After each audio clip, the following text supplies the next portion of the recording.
We're going to walk through how you use the downloader on the new version of EntryThingy. So the first step is to make sure you log into your admin account. This is a dummy account with sample data. And click into the call you would like to download. You'll notice here under the public page button, which is always helpful if your call is active to send around to artists that may be interested. Under here, you have the downloads button. You'll see we rebuilt this to keep all the functionality you loved from the old version of EntryThingy, but to make it a lot more intuitive for what you're actually getting.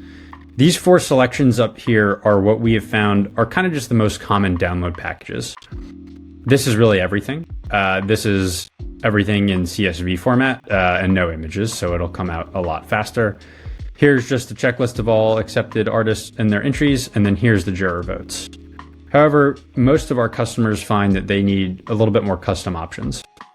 So the first thing you need to select is if you would like one CSV row per artwork or per piece, or one per entry.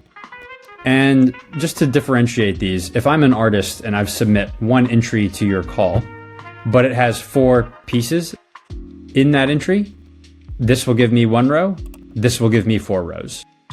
And that's just the way, very simple difference. And so it just depends on how you like to structure your call for what data you actually need.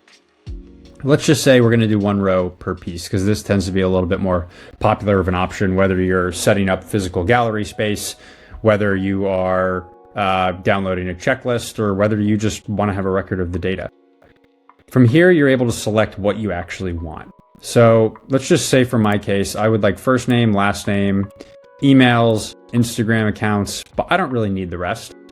And then I go to the entry information, and really all I care about for this instance is I get the statement for their entire entry. This isn't a description of the piece. These are all entry level items, what category they applied to, the source of the entry, what the ID number may be if that's relevant to you. Down here is the piece information. So here I grabbed the entry statement. Here, let's just say I really care about all of the details in the piece. I want title, dimensions, material, the price, the year, the piece description, how many points it got, what status it got, what the file type is. And I want to know what the entry status is too, because that's just what I care about. You're also able here to download votes from the various jurors.